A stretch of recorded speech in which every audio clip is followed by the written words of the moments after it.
Some wounds cut so deep that a man believes they'll never truly heal. For 3 long years, retired cowboy Hank Coulter has lived with crushing grief that follows him everywhere. After losing his only beloved son, Hank withdrew to his old weathered cabin, shutting out family, neighbors, and the world that once brought him joy. His quiet days change when a small, scruffy puppy appears on his porch. Night after night, the little dog returns, waiting patiently with gentle eyes. Hank tries to ignore his persistent visitor, but something about the pup's unwavering loyalty stirs buried memories. When curiosity wins and Hank follows the dog one morning, he discovers something that changes everything. What could this mysterious puppy possibly know about Hank's past that he doesn't? Before we jump back in, tell us where you're tuning in from. And if this story touches you, make sure you're subscribed, because tomorrow I've saved something extra special for you. The Montana sky stretched endless and gray above the weathered cabin that Hank Coulter called home. Though home felt like too generous a word for what had become little more than a shelter from the world. The structure sat like a forgotten relic on the edge of Crow's Peak Valley, its cedar logs darkened by decades of mountain winters and summers that baked the wood until it creaked with memories. Hank stood at the kitchen window, his calloused hands wrapped around a coffee mug that had gone cold an hour ago. At 62, he still carried the lean frame of a man who'd spent his life on horseback, though these days his shoulders carried more than the weight of age. Through the glass, he watched the morning mist cling to the pine trees that bordered his property, a sight that once filled him with the quiet satisfaction of a man who'd found his place in the world. The cabin itself told the story of better times. Hewn beams supported a roof that Hank and his son Danny had reshingled just 4 summers ago. Working side by side in the July heat, while Danny cracked jokes about his old man's stubborn insistence on doing things the hard way. The wraparound porch, where they'd spent countless evenings sharing stories and cold beer, now stood empty, its rocking chairs gathering dust and bird droppings. Inside, the living room remained frozen in time, as if Hank had simply stopped living the day everything changed. A framed photograph sat on the mantelpiece above the stone fireplace, turned face down against the wall. The weight of that single gesture spoke volumes about the man who couldn't bear to look at his son's smiling face, but couldn't bring himself to put the picture away either. Danny's image remained there, present but hidden, much like the love Hank carried but refused to acknowledge. The cabin's interior reflected a life interrupted. Mail piled unopened on the kitchen table, most of it from concerned family members whose attempts at connection had been met with silence. A thick layer of dust covered the television that Hank rarely bothered to turn on. The only sounds that regularly filled the space were the hiss of coffee brewing, the creak of old wood settling, and occasionally the low rumble of Hank's voice talking to himself, a habit that had developed in the absence of anyone else to speak to. Before the accident, before everything changed, Hank Coulter had been a different man entirely. For 35 years, he'd made his living on the rodeo circuit, earning a reputation as one of the most fearless bronc riders in the western states. His body bore the scars of that life, a crooked left wrist that ached before storms, a permanent hitch in his stride from a bull that had trampled his hip in Cheyenne, and countless smaller reminders of 8-second battles fought in dusty arenas across Montana, Wyoming, and the Dakotas. But it was after he hung up his spurs that Hank found his greatest joy. Danny had been born when Hank was 43, a late blessing that transformed the aging cowboy into something he'd never expected to be, a devoted father.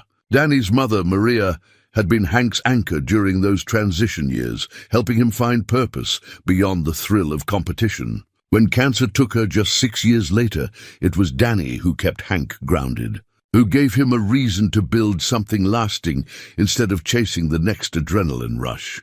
They'd worked this land together, father and son, turning the modest acreage into something resembling a functioning ranch. Danny had inherited his father's love for horses, but possessed a gentleness that Hank had never quite mastered.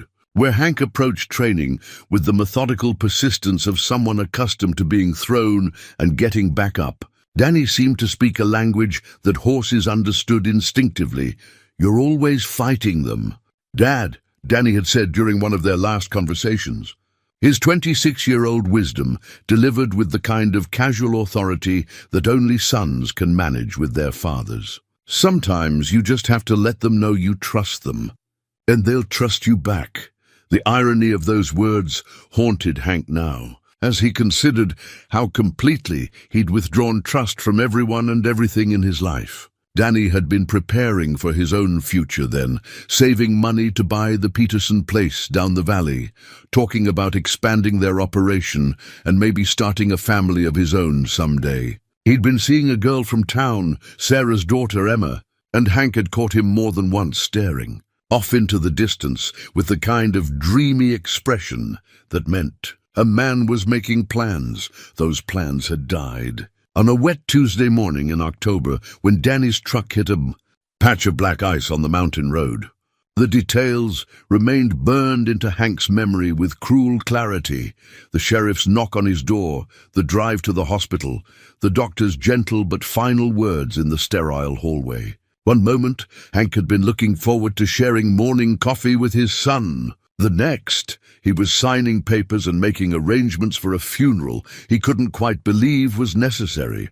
The months that followed had been a blur of concerned visitors, casseroles that went uneaten, and phone calls that went unanswered. His sister Sarah had driven up from Billings every weekend for the first year, bringing groceries and attempts at conversation that bounced off Hank's silence like rain off stone. His brother-in-law Tom had offered to help with the ranch work, only to be met with polite but firm refusal. Even the local pastor, a kind man named Father Mackenzie, who'd known Danny since childhood, had eventually stopped making the drive up to the cabin after months of one-sided conversations on the front porch. The truth was that Hank had discovered something terrible about grief. It could become a companion, as faithful and demanding as any living thing. It required daily attention, careful feeding, and absolute devotion. In return, it offered the bitter comfort of familiarity and the perverse satisfaction of suffering that felt proportional to loss. Healing, by contrast, seemed like a betrayal of Danny's memory, an admission that life could somehow continue normally after such a fundamental piece of it had been torn away. So Hank had constructed his days around absence. He woke each morning to coffee brewed for one, ate meals designed to sustain rather than satisfy, and fell asleep each night in a bed that felt too large and too quiet. He'd stopped checking the mail regularly, stopped answering the phone entirely, and had even disconnected the satellite dish after realizing that the voices and images from the outside world felt like intrusions from a place he no longer belonged. His daily routine had become a carefully choreographed dance of avoidance. Morning coffee on the porch, but never in the rocking chair where Danny used to sit. Afternoon chores that kept his hands busy and his mind focused on immediate practical concerns. Evenings spent reading books he'd read before, safe stories with familiar endings that demanded nothing new from him emotionally. The isolation had become so complete that when the puppy first appeared 3 weeks ago, Hank's initial reaction had been annoyance rather than curiosity. He'd emerged from the cabin for his usual evening check of the property perimeter, a habit left over from his ranching days when coyotes and weather were constant concerns, to find a small, scruffy dog sitting at the bottom of his porch steps. The animal was clearly a stray, its golden coat matted and its ribs visible through thin fur, but its eyes were bright and alert, and it watched Hank with an intelligence that seemed almost human. When Hank had stomped his boot and made shooing gestures, the dog had simply wagged its tail once and settled more firmly onto its haunches, as if it had found exactly where it wanted to be. "Get on," Hank had said, his voice rough from disuse. "Nothing for you here." But the dog had stayed, patient and unmoving, until Hank had finally gone back inside and pretended it didn't exist. The next morning, the porch had been empty, and Hank had felt an unexpected flicker of something that might have been disappointment before he'd caught himself and dismissed the feeling as foolishness. Now, as he stood at his kitchen window with his cold coffee, Hank could see fresh paw prints in the dirt near his front steps. The dog had returned sometime during the night, claimed its spot on the porch, and apparently settled in to wait for him to acknowledge its presence. The persistence bothered him in a way he couldn't quite articulate, stirring something restless in his chest that felt dangerously close to hope. The puppy's persistence proved more unsettling than Hank had anticipated. Each evening for the next week, as shadows began stretching across the valley floor, the small dog would materialize on his porch like some kind of furry apparition. It never begged or whined, never scratched at the door, or made any demands beyond its simple, maddening presence. Hank tried ignoring it completely, stepping over the animal when he needed to fetch firewood or check his mailbox. The dog would shift just enough to let him pass, then resume its patient vigil. He tried, stomping and shouting, waving his arms like a scarecrow, but the puppy merely watched him with those calm, knowing eyes until Hank felt foolish and retreated back inside. "Stubborn mutt," he muttered on the fourth evening, peering through his curtains at the small form curled against his front door. "Nothing here for you but an old man who's got nothing left to give." But the dog remained, and with each passing day, Hank found himself looking forward to and dreading their evening encounters. There was something unsettling about the animal's unwavering faith that this was exactly where it belonged, a certainty that Hank envied, even as it irritated him. The breaking point came on a Tuesday evening when storm clouds had been gathering all day, promising the kind of late autumn downpour that could turn mountain roads into rivers and make the cabin feel even more isolated than usual. Hank had been watching the weather through his kitchen window, noting how the puppy seemed unperturbed by the approaching storm. When the first drops began to fall, against his better judgment, he found himself opening the front door. "Storm's coming," he said gruffly, addressing the dog for the first time. "Probably ought to find yourself some real shelter." The puppy looked up at him with what appeared to be gratitude, but made no move to leave its post. As the rain began in earnest, soaking the animal's already thin coat, something in Hank's chest tightened with unwanted sympathy. "Damn fool dog," he said. But he left the door open when he went back inside. An hour later, the puppy was still there, now thoroughly drenched and shivering, but maintaining its vigil with the kind of stubborn determination that reminded Hank uncomfortably of someone else he'd known. The someone who used to sit in that same spot when he was upset about something, waiting for his father to notice and ask what was wrong. The memory hit Hank like a physical blow, and he jerked away from the window as if the glass had burned him. Danny had done exactly that, claimed a spot on the porch steps whenever he needed to work up the courage for a difficult conversation. The night before he'd left for his first year of college, the evening he'd wanted to discuss dropping out to help full-time with the ranch, the morning he'd come to tell his father about the girl from town who'd caught his attention. "I need to think through what I want to say first," Danny had explained once. When Hank had asked why he always chose the cold, hard steps over the comfortable chairs just a few feet away. "The porch helps me remember what's important." The similarity was impossible to ignore, and it sent Hank stumbling backward into the living room with a violence that surprised him. His elbow caught the edge of a bookshelf, sending several items clattering to the floor. A coffee mug that shattered against the stone hearth, a stack of unread mail that scattered like leaves, and a small wooden box that hit the ground with a hollow thunk.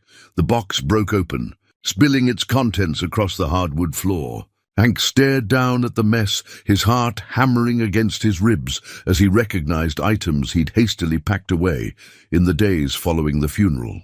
Danny's wallet, containing his driver's license and a picture of Emma from their first date. His class ring from the high school where he'd played quarterback.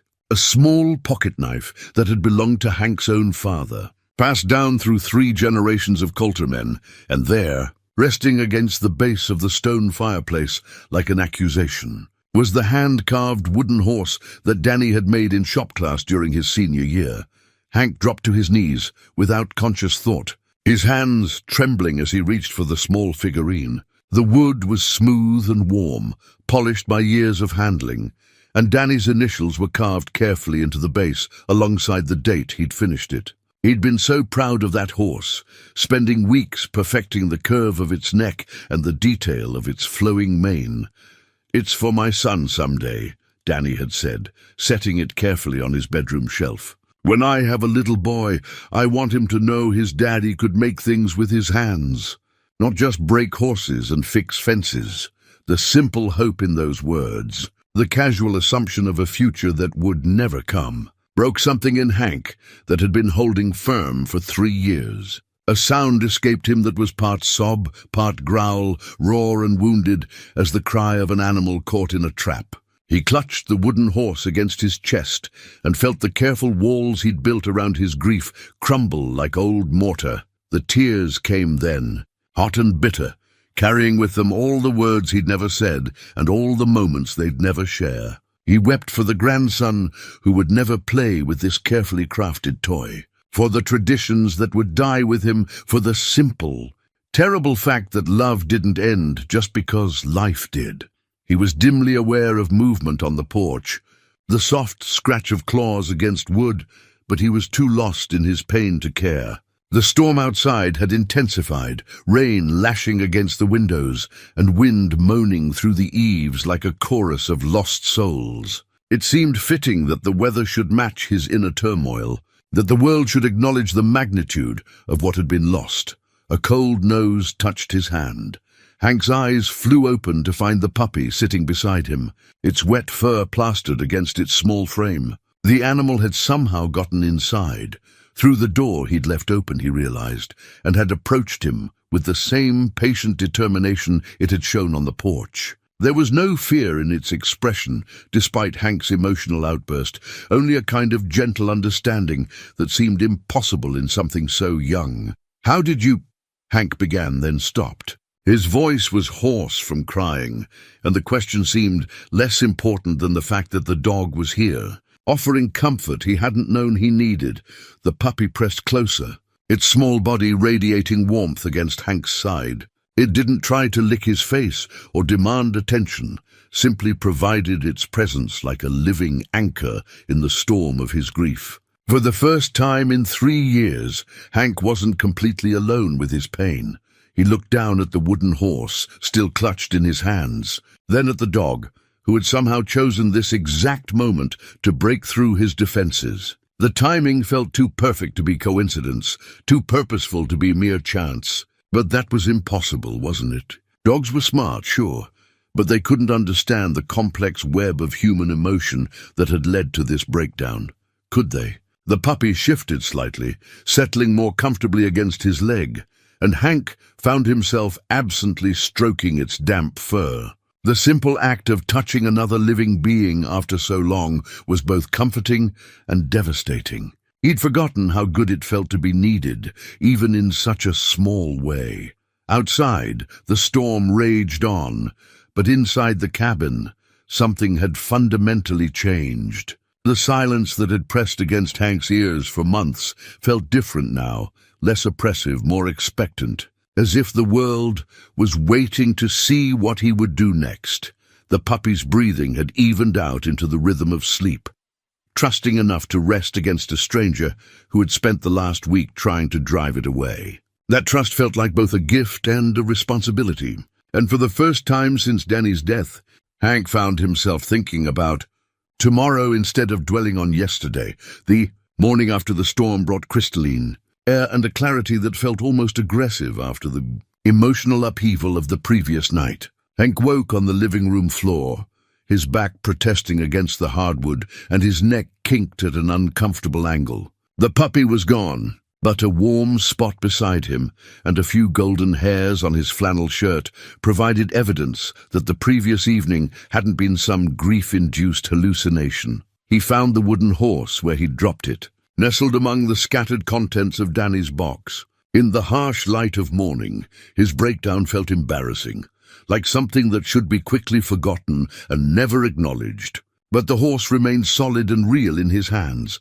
Danny's initials a reminder that some things were too important to ignore, no matter how much they hurt. The puppy was back on the porch by the time Hank made his coffee, sitting in its usual spot as if nothing had changed. But something had changed, and they both seemed to know it. When Hank stepped outside to retrieve his newspaper, a habit he'd maintained more from routine than interest, the dog's tail offered a single, restrained wag of acknowledgement.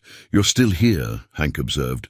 Keeping his voice neutral, the puppy tilted its head, as if considering whether this constituted an invitation for conversation.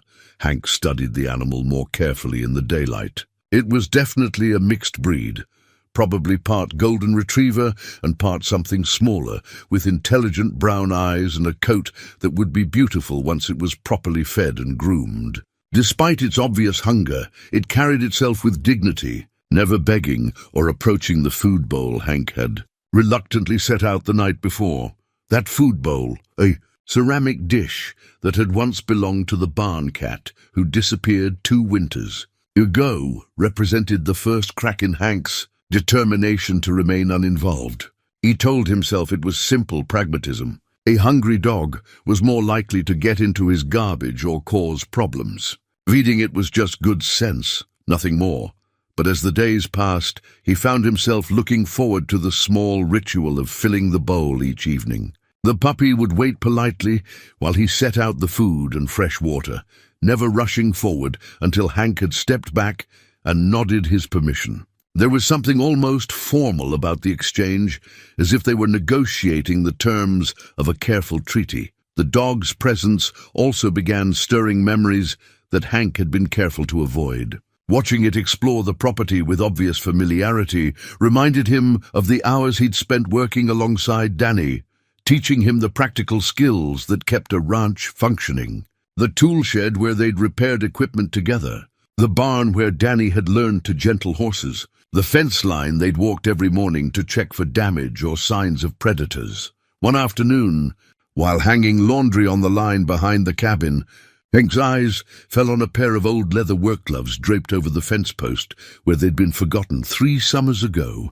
Danny's gloves, worn soft from years of use and still carrying the faint scent of hay and horse leather that had been as much a part of his son as his laugh or his stubborn streak. The sight of those gloves hit Hank with unexpected force, not the sharp pain of fresh grief, but something deeper and more complex. They represented all the shared work and dreams that had died with Danny, the practical partnership that had made the ranch feel like more than just a place to live.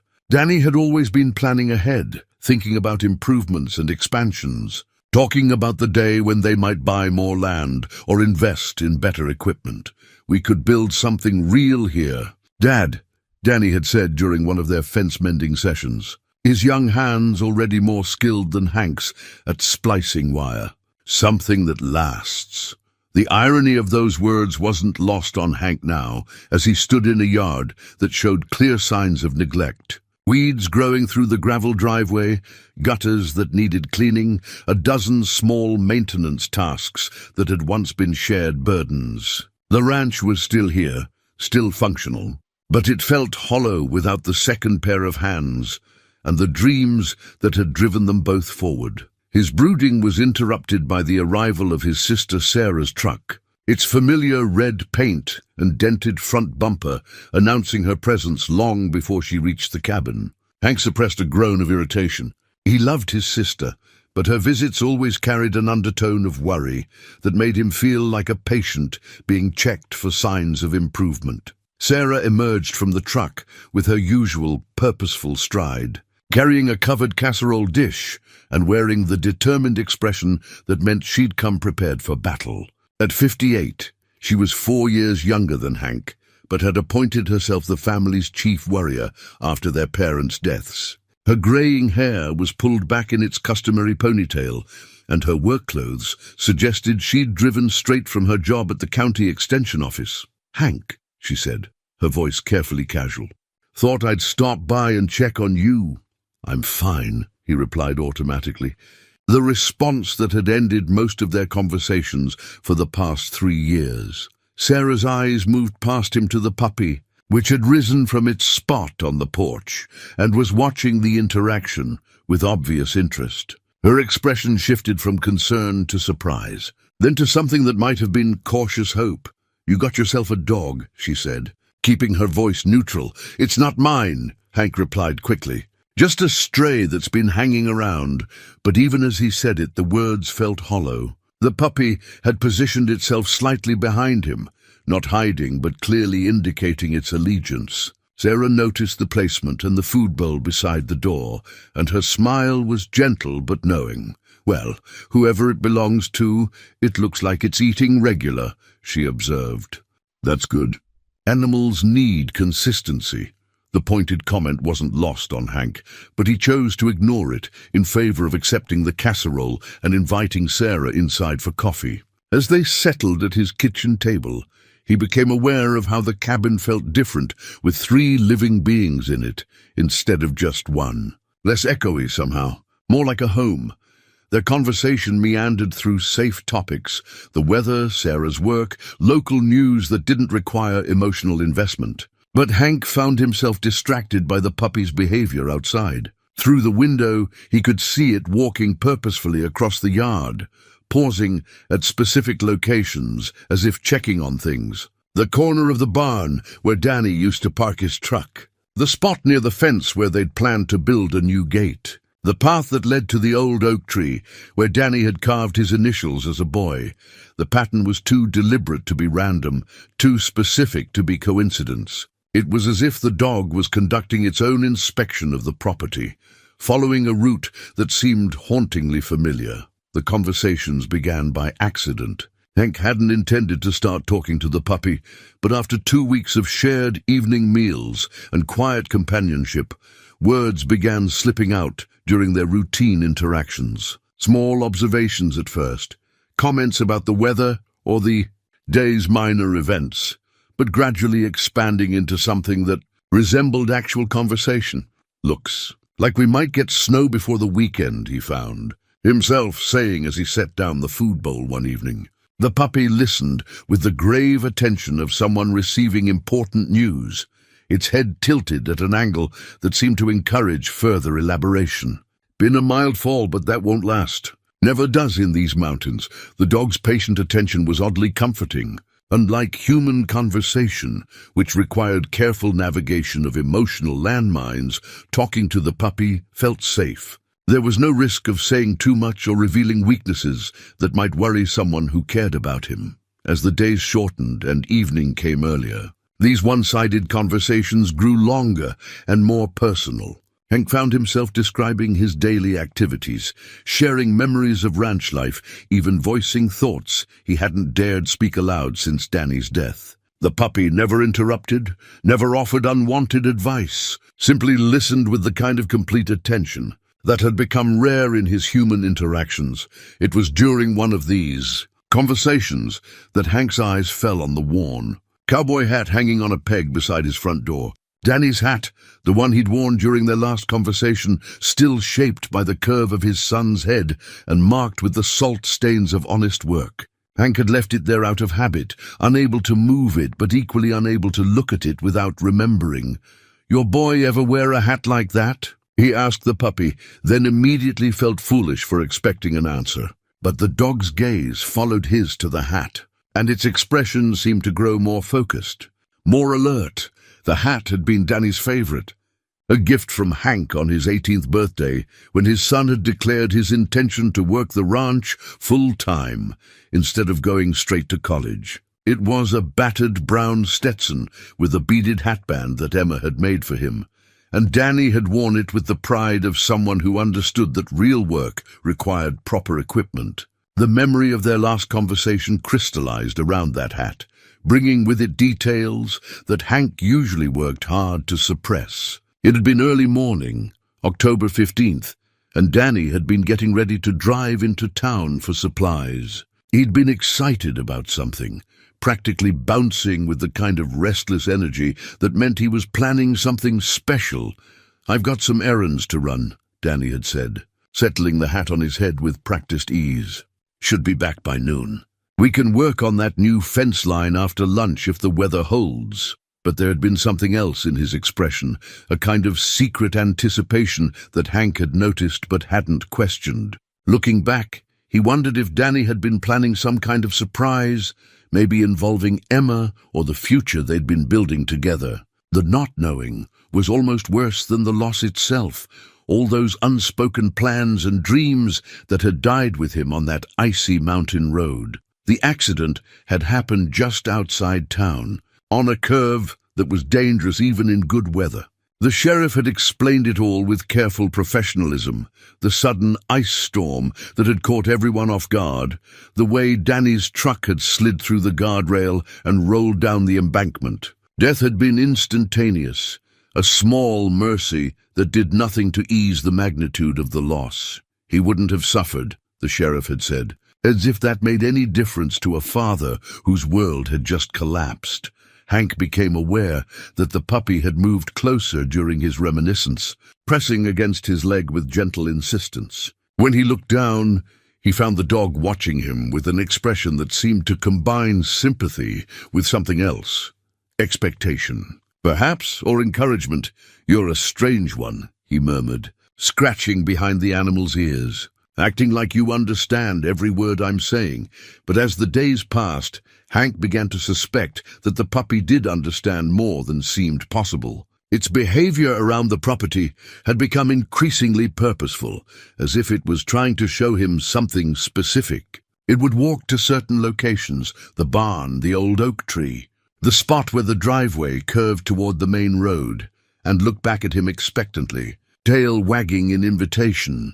The pattern became impossible to ignore when Jake Morrison stopped by on a Saturday afternoon, ostensibly to check on the fence line that bordered their properties, but clearly motivated by the same concern that brought Sarah up from Billings. Jake was one of the few neighbors who hadn't given up on maintaining contact, though their interactions had been limited to practical matters and careful small talk. "Heard you got yourself some company," Jake said, nodding toward the puppy, which had taken up its usual position on the porch. "Just a stray," Hank replied. But without his usual defensiveness, Jake studied the dog with the practiced eye of someone who'd been around animals all his life. "Doesn't look like any stray I've seen. Too well behaved, too focused. Somebody trained that dog, and trained it well." As if responding to the compliment, the puppy stood and walked deliberately to the edge of the porch, then looked back at both men with obvious expectation. When neither moved to follow, it took several steps toward the barn, paused, and looked back again. "Now that's interesting," Jake observed. "It's trying to get you to follow it somewhere." Hank felt a flicker of the same uneasiness that had been growing stronger each day. The puppy's behavior was too intelligent, too purposeful to be mere animal instinct. But following it meant leaving the safety of his controlled environment, risking whatever emotions or memories might be stirred up by venturing beyond his carefully maintained boundaries. "Dogs know things sometimes," Jake continued, apparently oblivious to Hank's internal struggle. "Had a hound once that kept digging in the same spot behind my barn. Drove me crazy until I finally grabbed a shovel to see what had him so worked up. Turned out there was an old septic tank I didn't know about, and it was starting to cave in.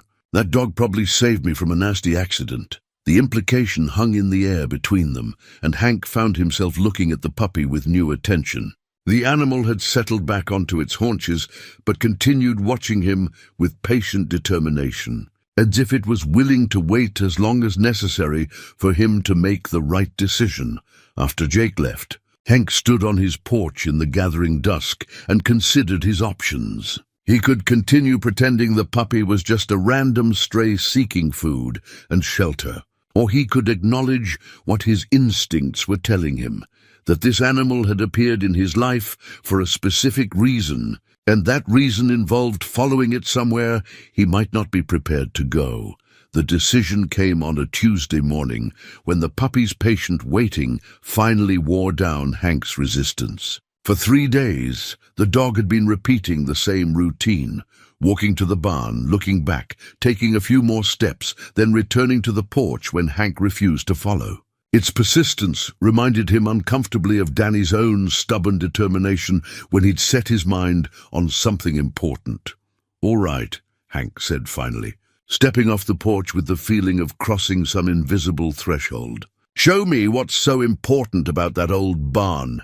The puppy's response was immediate and enthusiastic, trotting ahead with obvious purpose while looking back frequently to ensure Hank was following. As they crossed the yard, Hank found himself studying the familiar landscape with new eyes, noticing details that had faded into background during his years of deliberate avoidance. The barn itself was a weathered structure that predated the cabin by at least 2 decades. Its red paint faded to the color of dried blood, and its roof patched with mismatched shingles. Hank had been avoiding the building since Danny's death, partly because it held too many memories, and partly because confronting the deterioration felt like admitting defeat. Now walking toward it with the puppy as his guide, he realized how much he'd let slide into disrepair. The heavy wooden doors stood slightly ajar, just as they'd been the morning Danny had worked inside them for the last time. Hank hesitated at the threshold, his hand on the weathered wood, memories threatening to overwhelm his carefully maintained composure. Inside, he knew, was Danny's workshop area, the corner of the barn where his son had pursued various projects with the focused intensity that characterized everything he did. The puppy had no such hesitation, slipping through the gap between the doors and disappearing into the dim interior. After a moment, Hank heard a soft whine of encouragement, as if the dog was calling him to follow.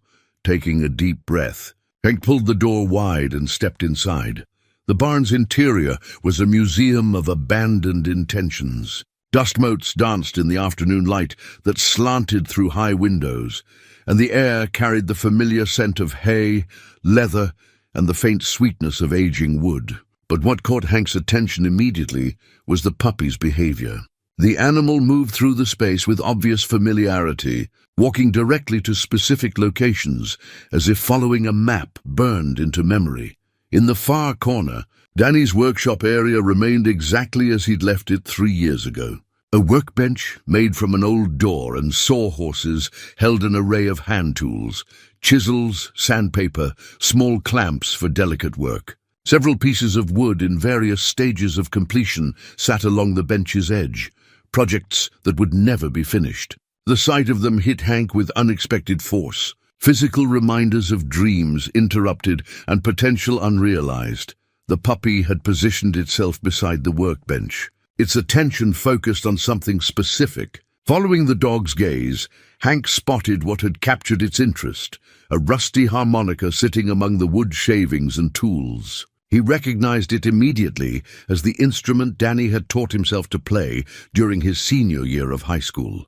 Determined to learn something that might impress Emma during their courtship, for when we're sitting on the porch together, Danny had explained with the kind of romantic optimism that only young men possessed. Every girl likes a guy who can make music. The harmonica had been a constant companion during those months, accompanying Danny to the barn where he could practice without bothering anyone.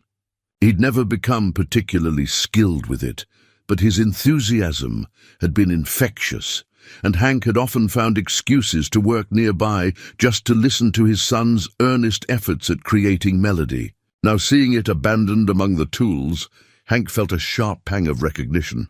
This was where Danny had come that final morning, probably to work on whatever project had been occupying his attention in those last weeks. The secrecy that had characterized his son's behavior suddenly took on new significance. Danny had been building something, creating something that mattered enough to require privacy and planning. The puppy moved closer to the workbench, sniffing at specific areas with obvious purpose. When it reached the harmonica, it sat down and looked up at Hank with an expression that seemed to carry urgent meaning. The coincidence was too perfect to ignore. The dog's familiarity with the space, its knowledge of where things were located, its obvious connection to objects that had belonged to Danny. "You knew him, didn't you?" Hank said quietly, the words feeling both impossible and inevitable. "You belong to Danny." The puppy's tail wagged once, a restrained acknowledgement that somehow felt like confirmation. But how was that possible? Hank had never seen this dog before 3 weeks ago, and Danny had never mentioned wanting a pet. Yet the evidence was undeniable. The animal's behavior, its familiarity with the property, its apparent knowledge of places and things that mattered to Danny. Moving closer to the workbench, Hank began examining the projects Danny had left behind. Most were small items, decorative boxes, carved figures, a partially completed birdhouse. But beneath a canvas tarp, he discovered something larger and more ambitious, the frame for what appeared to be a rocking chair, its joints carefully fitted and its curved runners shaped with obvious care. The discovery sent a chill through him. Danny had been building furniture, creating something substantial and permanent. The kind of thing a man made when he was thinking about the future, about homes and families and the next generation. Had he been planning to propose to Emma? Had the chair been intended for their future home? Maybe even for the children they might have had together. The puppy had moved to another area of the workshop, its nose pressed against a loose board in the barn's wall. Its behavior was insistent, almost frantic, as if it was trying to communicate something urgent. When Hank approached, he could see that the board was slightly displaced, as if it had been moved recently and not properly replaced. "What is it, boy?" he asked, using the endearment for the first time. "What are you trying to show me?" The dog looked up at him with those intelligent brown eyes, then back at the loose board. Its message was clear. There was something behind that board, something important enough to merit this elaborate game of hide-and-seek that had been playing out over the past weeks. Hank knelt beside the puppy and worked his fingers around the edge of the board, feeling it give slightly under pressure. Whatever was hidden here, Danny had put it there deliberately, creating a secret cache in the place where he spent his private time. The thought that his son had kept secrets from him was both painful and intriguing. What could have been so important that it required such elaborate concealment? As he prepared to pull the board free, Hank found himself holding his breath. Whatever lay behind it would either answer the questions that had been plaguing him, or raise new ones that might be even more difficult to bear. But the puppy's patient presence beside him felt like encouragement, as if Danny himself was urging him forward into whatever truth awaited discovery. The board came free with surprising ease, revealing a small cavity that Danny had carved into the barn's framework. Inside, wrapped in an old piece of oilcloth, was a hand-drawn map of the property. But this wasn't just any map. It was meticulously detailed, showing features that most people would never notice. Marked with symbols and notations in Danny's careful handwriting, Hank spread the map on the workbench, his hands trembling slightly as he recognized the familiar contours of his land, rendered in precise pencil strokes. Danny had drawn everything: the cabin, the barn, the fence lines, even the old well that hadn't been used in decades. But what made the map extraordinary were the marks scattered across it, small X's at various locations, connected by dotted lines that formed a deliberate pattern across the property. The puppy had jumped up onto a nearby crate, positioning itself where it could see the map clearly. Its intense focus on the drawing seemed almost human in its concentration, as if it too was studying the carefully marked locations and remembering their significance. "What were you up to, son?" Hank whispered, tracing one of the dotted lines with his finger. The first X marked the barn where they currently stood. Another was positioned near the old oak tree where Danny had carved his initials as a boy. A third marked a spot near the creek that ran along the property's eastern boundary. There were 7 X's in total, each one connected to the others by those mysterious dotted lines, creating a path that wound across the entire ranch. As Hank studied the map more carefully, a disturbing realization began to take shape. The locations where the puppy had been trying to lead him, the spots it visited during its daily rounds of the property, corresponded exactly to the marked positions on Danny's map. It was as if the dog was following a specific route, checking on places that had been important to Danny for reasons that remained frustratingly unclear. The discovery sent Hank's mind racing back through the final weeks before the accident, searching for clues he might have missed. Danny had been unusually secretive during that time, often disappearing for hours without explanation and deflecting questions about his activities with vague references to projects and surprises. Hank had assumed his son was planning something romantic for Emma, maybe preparing to propose or working on some grand gesture that would require privacy to properly execute. But this map suggested something more complex, more deliberate than a simple romantic surprise. The care with which it had been drawn, the precise placement of each mark, the way it captured details that most people would overlook. All of it spoke to planning that went far beyond anything Hank had imagined his son was capable of. One memory surfaced with particular clarity. Danny coming back to the cabin late one evening, his boots muddy and his clothes dusted with pine needles. When Hank had asked where he'd been, Danny had smiled that secretive smile and said, "Just making sure everything's ready, Dad. You'll understand when the time comes." At the time, Hank had interpreted the comment as referring to Danny's relationship with Emma, maybe plans for their future together. But looking at the map now, he wondered if everything had referred to something much more elaborate, a project that involved the entire property and required careful coordination between multiple locations.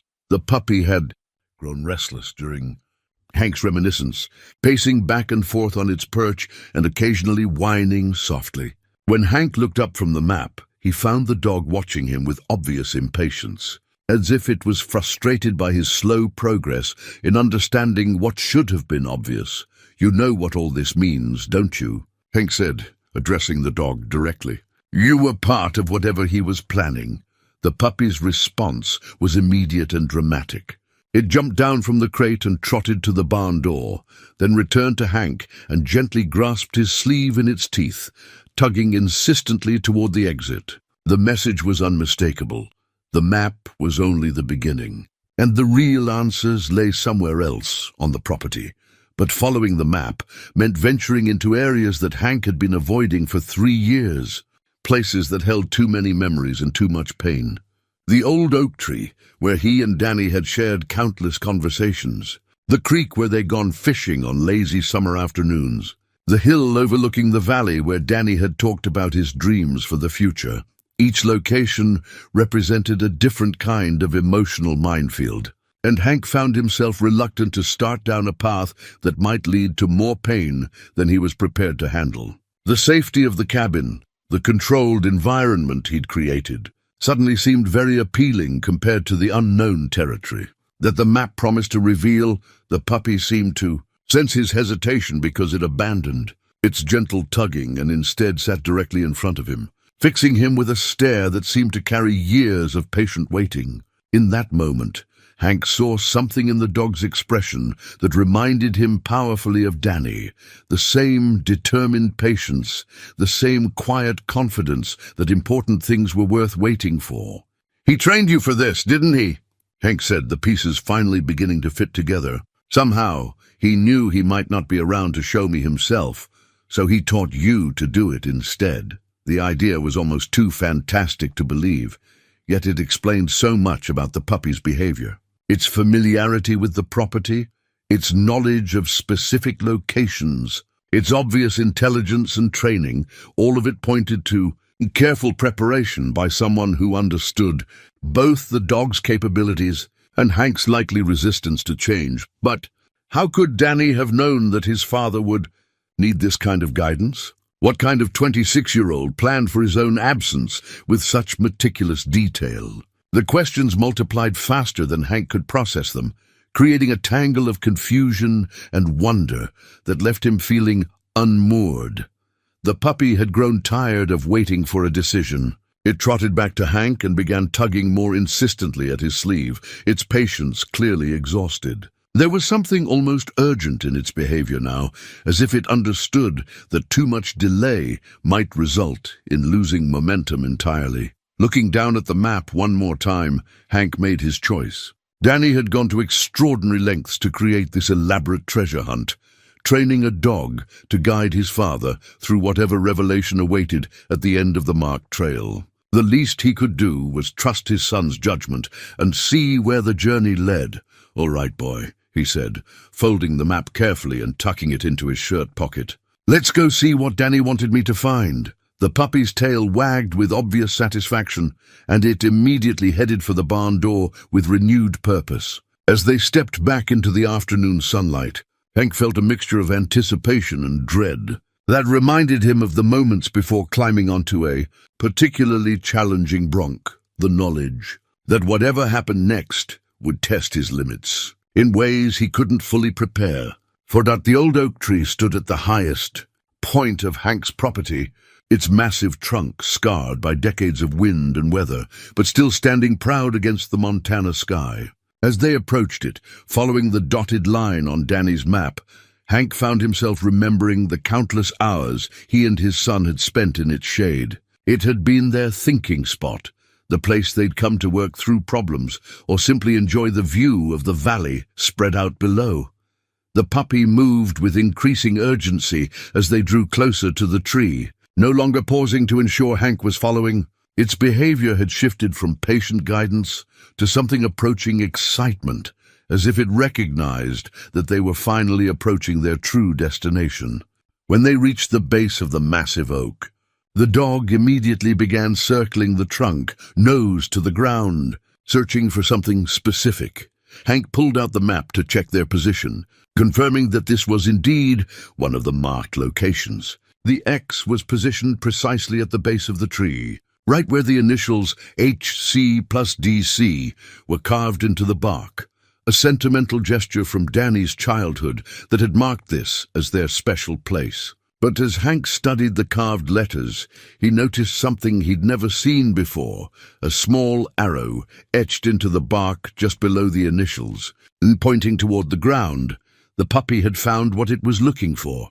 It stood at a spot roughly 3 feet from the tree's base, pawing at the earth with focused determination. The ground here looked slightly different from the surrounding area, softer, as if it had been disturbed and carefully restored. Someone had been digging here, and recently enough that the signs were still visible to a trained eye.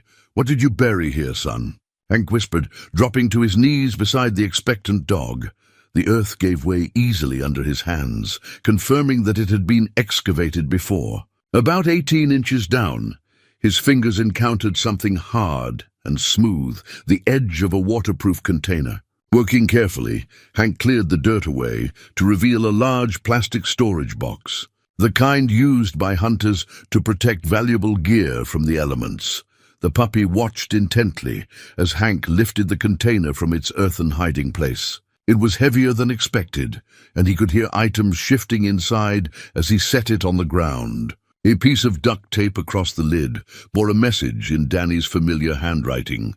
"For Dad, when he's ready to remember that love doesn't end." Hank's hands trembled as he peeled away the tape and opened the lid. Inside, carefully wrapped in plastic bags and organized with typical Danny efficiency, was a collection of items that represented the most precious memories of their life together. Photographs from Danny's childhood, including several Hank had thought were lost. A recording device with a note attached, "Play this first."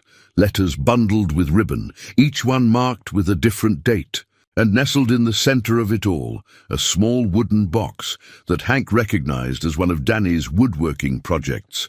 The puppy had settled beside him, its attention focused on the recording device as if it knew what Hank would find when he pressed play. With shaking fingers, Hank activated the device and heard his son's voice emerge from the small speaker, clear and warm and impossibly alive. "Hi, Dad, if you're hearing this. It means Hope found you and brought you here like I trained her to do. Hope, that's what I named her, because that's what I want her to represent for you. Hope that even when people we love are gone, the love itself continues." The revelation hit Hank like a physical blow. Hope. The puppy had a name, an identity, a purpose that went far beyond coincidence or chance encounter. She had been specifically trained for this moment, prepared to guide him through grief he hadn't even known he was carrying. Danny's voice continued, gentle but determined. "I know you're probably wondering how I could have known to prepare all this. The truth is, Dad, I've been watching you struggle for a long time. Ever since Mom died, you've been pulling away from life, from joy, from the connections that make everything worthwhile. I've seen how you isolate yourself when you're hurting, how you convince yourself that staying alone is safer than risking more loss. Hank closed his eyes, overwhelmed by the accuracy of his son's observations. Even in life, Danny had possessed an emotional intelligence that surpassed his father's, an ability to see patterns and connections that others missed. I started this project because I was worried about what would happen to you if something happened to me. I know that sounds dramatic, but ranch work is dangerous and life is unpredictable. I couldn't bear the thought of you disappearing completely into that cabin, cutting yourself off from everyone who loves you. The recording continued, and Hank found himself transported back to conversations he'd forgotten. Moments when Danny had tried to draw him out of his periodic withdrawals with gentle persistence and stubborn love. His son had been preparing for this possibility, not because he'd anticipated his own death, but because he'd understood his father's nature well enough to know that proper guidance might be necessary. Hope took me almost 2 years to train properly. She's incredibly smart, Dad, smarter than any dog I've ever worked with. I taught her every inch of this property, showed her where all the important places are, made sure she'd be able to find everything I've hidden for you. She knows the route between all 7 locations, and she won't stop until she's shown you everything. 7 locations. Hank pulled out the map again, counting the marked spots and realizing that this was only the beginning. Hope had brought him to the time capsule first, but there were 6 more stops on whatever journey Danny had planned. The scope of his son's preparation was staggering, months or years of work, all designed to help his father navigate grief that Danny had somehow foreseen with heartbreaking accuracy. The letters in this box are for different occasions: birthdays, holidays, moments when you might need to remember that you're not alone. Read them when you feel ready, not before. Some of them might be hard to hear, but they're all written with love. Hank looked at the bundled letters, each one dated for future occasions that Danny would never see. The thoughtfulness of it overwhelmed him. His son had tried to extend his presence beyond death, to continue offering comfort and guidance when it would be needed most. The wooden box contained something special, something I made for the grandson I might never have, but wanted you to have instead. Open it when you've seen all 7 locations. You'll understand why when the time comes. Hope had moved closer during the recording, pressing against Hank's leg with gentle insistence. Looking down at her, he saw not just a stray dog who'd wandered into his life, but the culmination of his son's love and foresight. Every patient evening on the porch, every knowing look, every moment of guidance, all of it had been intentional, part of an elaborate plan to help him heal. I need you to know, Dad, that whatever happened to me wasn't your fault. You were the best father I could have asked for, and I never doubted for a second how much you loved me. But love doesn't mean we stop living when someone dies. It means we carry their memory forward and find ways to honor what they gave us. The recording was winding down, but Danny's voice remained strong and confident. Hope will show you the rest when you're ready. Trust her, Dad. Trust the path I've laid out for you. And remember that ending this journey means beginning the rest of your life, the part where you let people love you again. The device clicked off, leaving Hank alone with hope and the weight of revelations that recontextualized everything he thought he knew about his son's final months. Danny hadn't been secretive because he was planning romantic surprises for Emma. He'd been secretive because he was preparing the most elaborate expression of love that Hank had ever encountered, a treasure hunt designed to guide him back to life, to connection, to hope. Hope nudged his hand gently, her message clear. They had 6 more locations to visit, 6 more pieces of Danny's plan to discover. The journey was just beginning, and his son's love would guide every step of the way over the next 3 days. Hope led Hank through the remaining 6 locations marked on Danny's map, each one revealing another carefully hidden cache of memories and messages. At the creek where they'd gone fishing, he found a waterproof pouch containing photographs of their best catches and a letter about the patience Danny had learned from those quiet hours by the water. Near the fence line they'd repaired together. Another container held tools that Danny had been saving for the projects they'd planned to tackle together, along with detailed instructions for improvements that would make the ranch more efficient. But it was at the fourth location, hidden in the hollow of an old pine tree, that Hank discovered the most revealing artifact of all, Danny's journal, a leather-bound book that chronicled his son's thoughts and observations during his final year of life. The worn cover and carefully filled pages spoke to regular use, and as Hank began reading, he realized he was gaining access to a side of Danny he'd never fully understood. The earliest entries dated back almost 18 months before the accident, beginning with casual observations about ranch life and gradually evolving into deeper reflections about family, legacy, and the complex relationship between fathers and sons. Danny's handwriting was neat and deliberate, each entry carefully considered rather than hastily scribbled. March 15th. Worked on the south fence with Dad today. He's been quieter than usual lately, and I can see him watching me sometimes with this expression I can't quite read. It's like he's trying to memorize something, or maybe he's worried about something he can't talk about. I wish he'd trust me enough to share what's bothering him. The observation stung with its accuracy. That had been during a particularly difficult period when Hank had been struggling with his own mortality, watching his son grow into full adulthood and wondering what would happen to the ranch, to their partnership, when age finally forced him to step aside. He'd never realized that Danny had been aware of his internal struggles, much less concerned about them. As Hank continued reading, Hope settled beside him in the afternoon shade, her presence a comforting constant as he navigated the emotional landscape of his son's private thoughts. The journal entries revealed a young man who possessed surprising wisdom about human nature and a deep understanding of his father's emotional patterns. April 2nd. Dad had another one of his withdrawal phases today. It always happens when something reminds him of Mom, or when he starts thinking too much about the past. He gets this look like he's carrying the weight of the world, and he stops talking about anything that matters. I tried to get him to come to town with me for Emma's birthday dinner, but he made excuses. Sometimes I think he's afraid that caring too much about present happiness means he's being disloyal to the people he's lost. The insight was devastating in its accuracy. Danny had understood Hank's relationship with grief better than Hank understood it himself, recognizing patterns that had become so ingrained they felt like natural responses rather than choices. The journal revealed a son who'd been carefully studying his father, not with judgment, but with the kind of loving concern that comes from wanting to help without knowing how. May 18th. Started working with Hope today. Found her at the animal shelter in Billings, and I swear she picked me as much as I picked her. The volunteers said she was incredibly smart, but too intense for most families.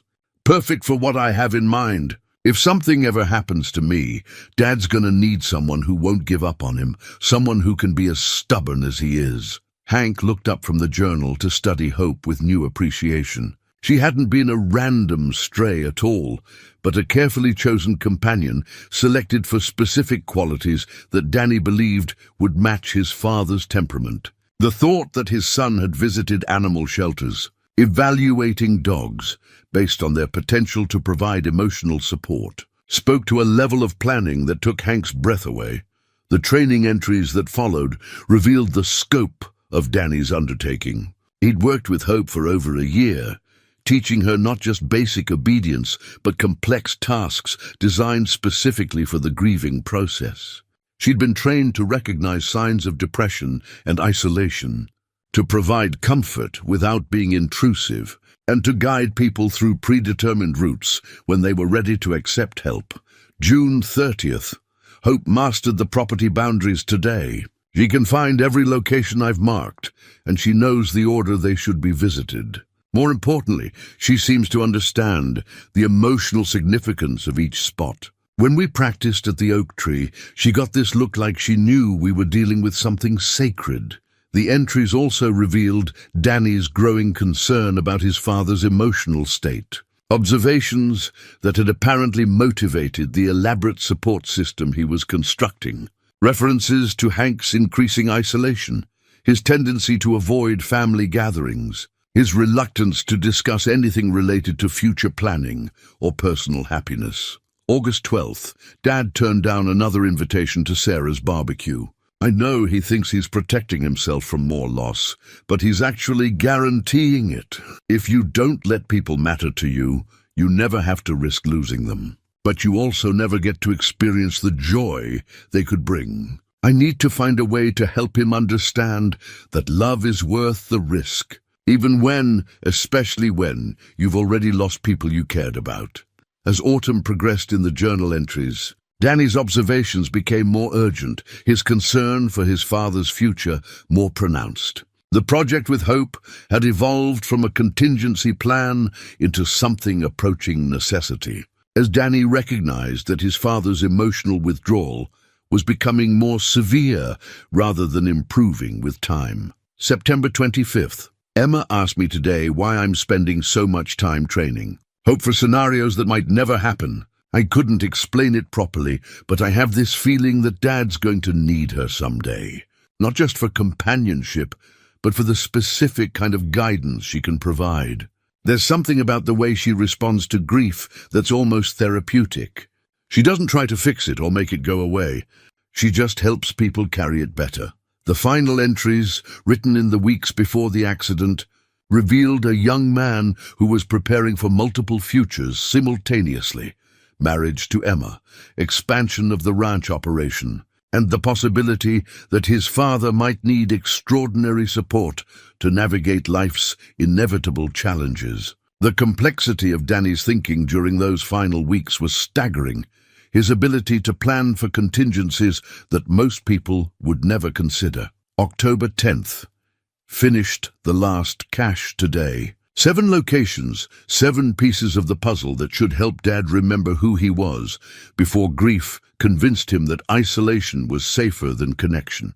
Each spot represents something we shared, something that mattered to both of us. If I'm not around to remind him of those things personally, maybe the places themselves can do it. The entry was dated just 5 days before the accident, suggesting that Danny had completed his preparations with an urgency that now seemed almost prophetic. Had he somehow sensed that time was running short, or had he simply reached a point where the project felt complete, ready to serve its purpose whenever it might be needed? October 12th. Hope and I did a final run-through of the entire route today. She knows every step, every location, every nuance of what needs to happen. More than that, she seems to understand the emotional weight of what we're preparing for. If something happens to me, I know she'll take care of Dad the way I would want to. She'll be patient with his stubbornness, gentle with his pain, and persistent enough to guide him back to the world of the living. The last entry was brief but profound. Love doesn't end when people die. It just changes form, becomes something we carry forward instead of something we share directly. Hope will help Dad understand that. She'll show him that receiving love, even from unexpected sources, doesn't diminish what we've lost. It honors it. As Hank closed the journal, Hope moved closer and rested her head against his knee. The simple gesture carried new meaning now that he understood her training, her purpose, her dedication to a mission that had been years in the making. She wasn't just a dog who'd wandered into his life. She was the living embodiment of his son's love, carefully prepared to provide exactly the kind of support he needed, but had been too proud or too scared to seek from human sources. The weight of Danny's foresight was overwhelming. His son had recognized patterns that Hank himself had been blind to, had prepared for emotional challenges that seemed insurmountable, and had done it all with a combination of love and practical wisdom that spoke to maturity far beyond his years. The elaborate treasure hunt, the carefully hidden caches, the months of training Hope, all of it represented the most sophisticated expression of paternal love that Hank had ever encountered. Except it was flowing in reverse, from son to father, for the first time since the accident. Hank found himself thinking about the future rather than dwelling on the past. Danny's plan had been designed not just to help him process grief, but to prepare him for whatever came next. The journal made it clear that his son had envisioned a father who would eventually emerge from isolation, reconnect with family and community, and find ways to honor their shared memories by living fully rather than merely surviving. The realization brought with it a sense of responsibility that was both daunting and energizing. Danny had invested months of work in preparing this gift, training Hope to deliver it at exactly the right moment and in exactly the right way. To ignore that investment, to retreat back into isolation after receiving such an extraordinary expression of love, would be the greatest possible betrayal of his son's memory. Hope seemed to sense the shift in his thinking because she stood and walked toward the path that led back to the cabin, then looked back at him with obvious expectation. There was one more location to visit, one final piece of Danny's plan to discover. But more than that, there were phone calls to make, relationships to rebuild, and a life to reclaim in honor of the son who had loved him enough to prepare for this exact moment. The final location marked on Danny's map was the most unexpected of all. Inside the cabin itself, specifically the bedroom that had once belonged to his son. Hank hadn't entered that room since the funeral, keeping the door closed and treating the space like a shrine too sacred to disturb. But Hope led him there with the same patient determination she'd shown throughout their journey. Sitting outside the door until he worked up the courage to turn the handle, Danny's room remained exactly as he'd left it that final morning.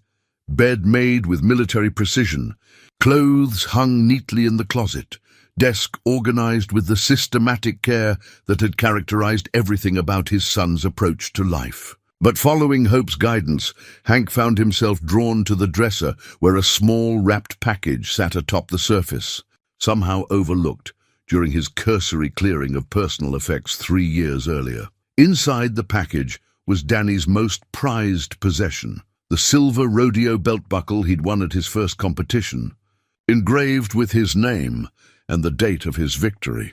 But attached to it was a note that transformed the meaning of the gift entirely. For my son someday, when he's old enough to understand that real courage isn't about staying on a bronc for 8 seconds. It's about getting back up every time life knocks you down and helping others do the same. Hank held the buckle in his trembling hands, remembering the pride that had shone in Danny's eyes when he'd won it at 17 years old. His son had talked about passing it down to the next generation, creating a tradition that would connect past and future through shared symbols of achievement and courage. Now it was being offered to Hank instead, as a reminder that the courage Danny had admired in his father could still be summoned when needed most. The note continued, "I know you're probably thinking this should go to my future son, but I realized something important while planning all this. You are my legacy, Dad. The way you taught me to approach life, the values you showed me through your actions, the love you gave me even when you thought you weren't good enough, that's what I want to pass forward. And you can't do that if you're hiding from the world." The weight of the buckle seemed to carry the weight of Danny's expectations. His faith that his father possessed reserves of strength that hadn't been tapped in 3 years of grief. It was both a gift and a challenge, an invitation to reclaim the man he'd been, before loss convinced him that isolation was safer than engagement. Hope had positioned herself on Danny's bed, watching Hank with an expression that seemed to combine patience with gentle insistence. The message was clear. The treasure hunt was complete, the revelations had been delivered, and now it was time to act on what he'd learned. Time to stop merely surviving and start living again. The phone call to Sarah required more courage than Hank had needed for any of the 8-second rides of his rodeo career. His sister answered on the second ring, her voice cautious when she recognized his number after months of silence. "Hank, is everything all right?" "I'm sorry," he said, the words tumbling out before he could rehearse them. "For the silence, for pushing you away, for making you worry. I found something that Danny left for me, and I understand now what I need to do." The pause that followed stretched long enough for Hank to wonder if the connection had failed. Then Sarah's voice returned, thick with emotion. "I've been waiting 3 years for this phone call. Tell me what you need." The conversation that followed was unlike any they'd shared since childhood, honest, painful, and ultimately healing. Hank found himself describing Danny's elaborate plan, Hope's patient guidance, and the revelations that had emerged from each carefully hidden cache. Sarah listened without interruption, occasionally asking gentle questions that helped him process the magnitude of what his son had prepared. "He knew you better than you knew yourself," Sarah said when he'd finished. "That boy always had more emotional intelligence than the rest of us combined. I remember him asking me once about your tendency to withdraw when you're hurting, wanting to understand how to help without making things worse." The image of Danny consulting with Sarah about his father's emotional patterns was both touching and slightly embarrassing. His son had apparently assembled a support network of concerned family members, all of whom had been watching Hank's gradual retreat from life with growing alarm. "There's a family barbecue next Sunday," Sarah continued carefully. "Emma will be there. She's been asking about you. So will Tom and the kids. Nothing fancy, just people who love you and miss having you around." The invitation hung in the air between them, representing everything Hank had been avoiding for 3 years. Crowds, conversations, the possibility of joy that might feel like betrayal of Danny's memory. But holding the silver buckle, feeling Hope's warm presence beside him, he found himself thinking about courage in new terms, not the kind that kept you on a bucking horse, but the kind that let you climb back into the arena after being thrown. "I'll be there," he said, and meant it. Hope's tail began wagging with such enthusiasm that her entire body vibrated with joy. It was as if she understood that the mission Danny had trained her for was finally reaching its successful conclusion. The patient months of waiting, the careful guidance through grief's labyrinth, the stubborn refusal to give up on a broken man, all of it had led to this moment of reconnection. For the first time in 3 years, Hank felt his face stretch into something that resembled a genuine smile. It felt rusty and uncertain, like a muscle that had forgotten its proper function, but it was real. Hope responded by launching herself into his arms, covering his face with enthusiastic kisses that spoke to pure, uncomplicated joy at his emotional breakthrough. The healing wasn't complete, would probably never be complete, but it had begun in earnest. And somewhere in the space between grief and hope, Hank could feel Danny's presence like a warm hand on his shoulder, proud of his father for finally accepting the gift that love could offer, even from beyond the grave. The wooden wind chime had been Danny's final woodworking project, discovered in the small box from the time capsule, and accompanied by instructions written in his careful handwriting. "Hang this on the southwest corner of the porch, where it will catch the afternoon breeze. When you hear it singing, remember that joy and grief can share the same space in your heart." Hank stood on a stepladder in the fading light of evening, carefully positioning the chime according to Danny's specifications. The piece was beautiful in its simplicity. 7 hollow tubes of different lengths, carved from the same pine that grew throughout their property, and polished to a warm honey color.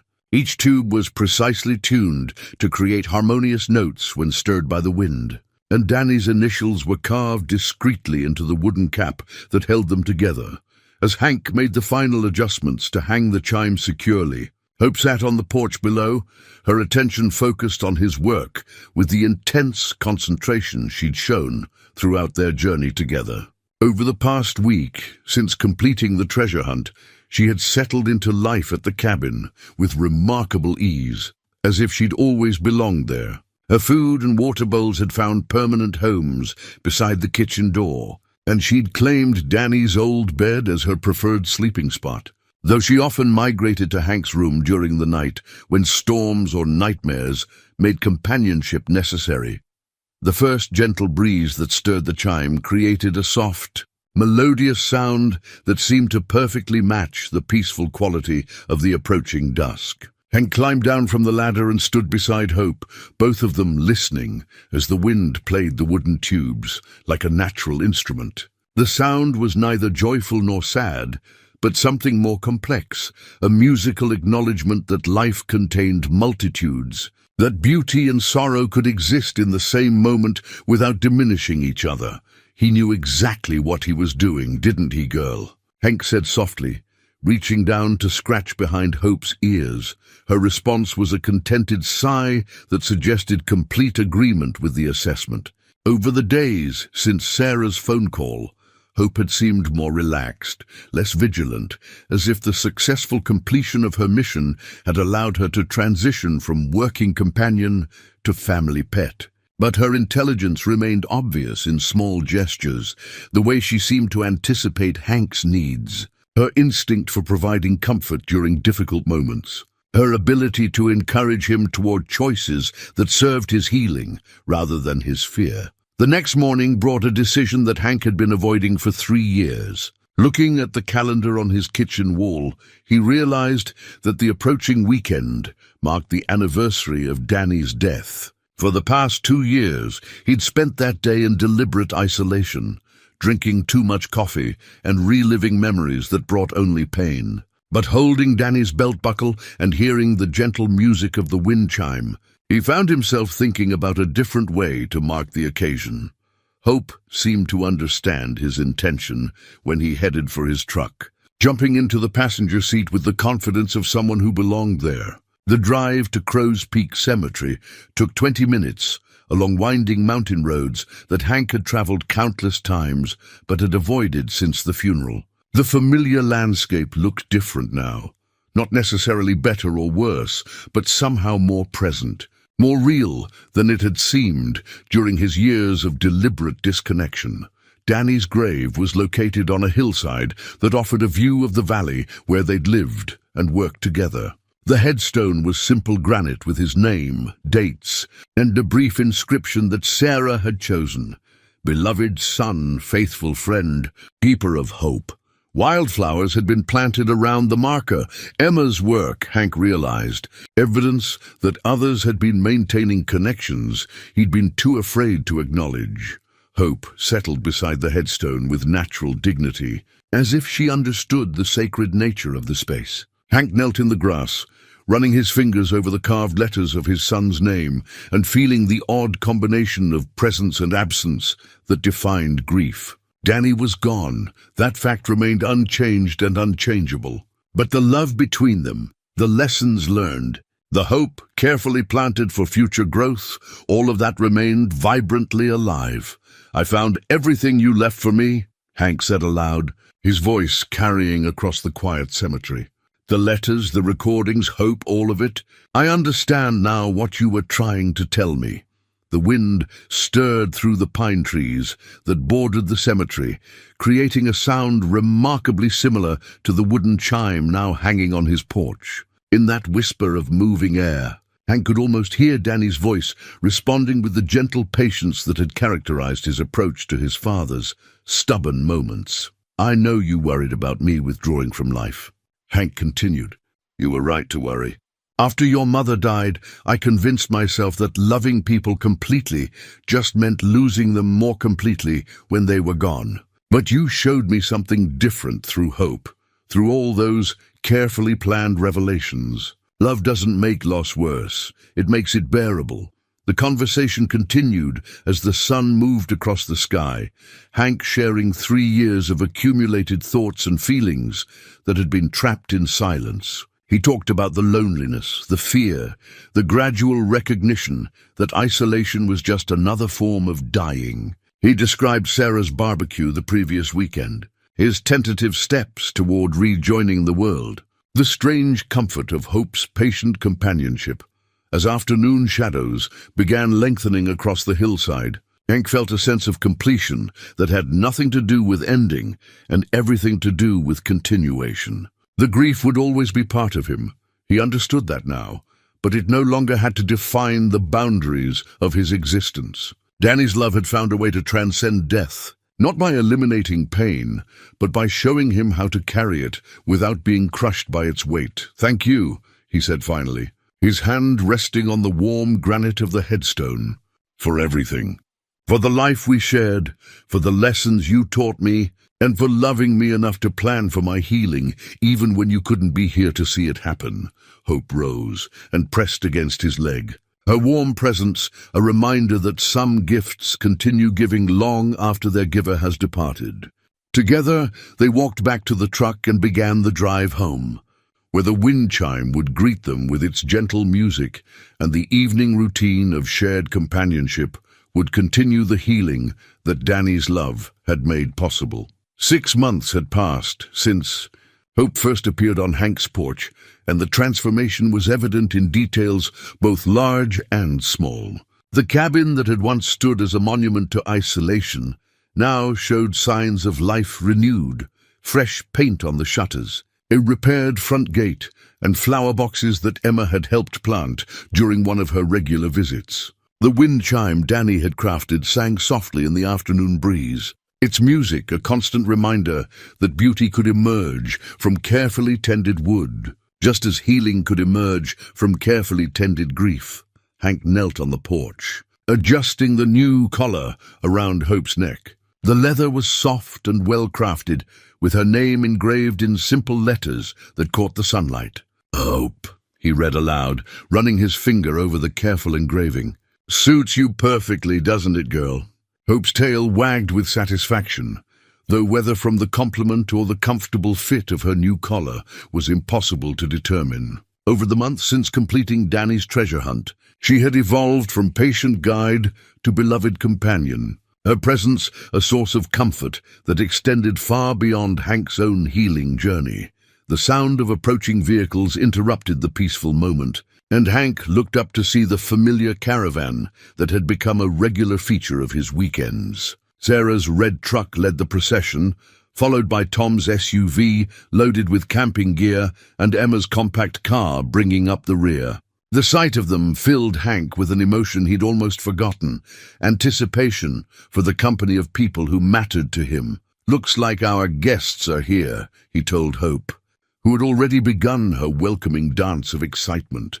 The family gatherings had started as tentative affairs, brief visits designed to test the waters of Hank's renewed openness to connection.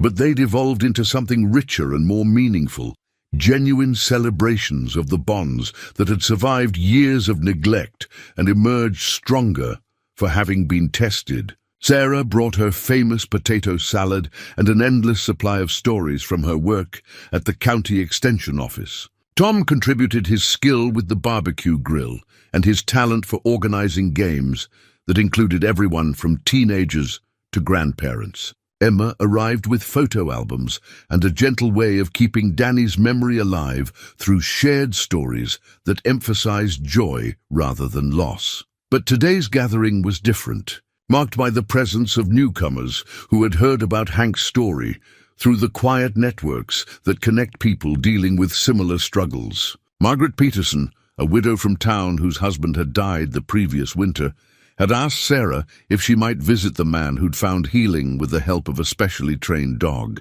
Behind her came Jim Morrison, Jake's older brother, whose adult son had been killed in Afghanistan 2 years earlier, and who'd been struggling with grief that seemed insurmountable. The introductions were gentle and careful, mediated by Hope's natural ability to ease social tensions and create connections between people who might otherwise struggle to find common ground. She moved between the new visitors with the same patient attention she'd once shown Hank, seeming to recognize their emotional needs and respond accordingly. "Danny trained her to help people like us," Hank explained to Margaret as Hope settled beside her chair, offering the kind of undemanding presence that grieving people often needed most. "He understood something about healing that took me 3 years to figure out. Sometimes the best medicine is just knowing you're not alone." The afternoon unfolded with the easy rhythm that had become characteristic of these gatherings. Conversation flowed naturally between practical topics and deeper reflections, punctuated by laughter that would have seemed impossible during Hank's years of isolation.